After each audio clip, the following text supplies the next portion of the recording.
What is up, YouTube? Welcome back to University of Forex. Today, I will be showing you a simple yet effective strategy that Ahmad Danial uses repeatedly to make big winning in the Forex market. Watch till the end to see the before and after results of this trade, and without wasting any time, let's get into the video.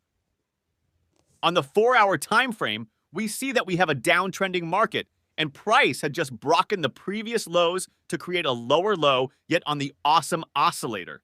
Price had made a higher low, signaling to us that the downtrend is getting weak and that price is about to make either a reversal to the upside or a temporary pullback.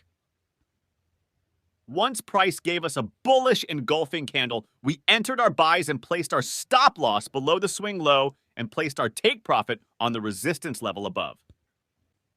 What a good trade we had here, guys and girls.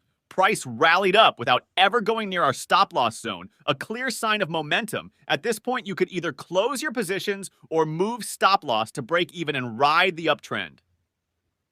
And that is it, guys. Leave a like if you learned a thing or two in this video. Make sure to comment down below if you have any questions, and I post every single day, guys. Subscribe so you never miss a video. Peace.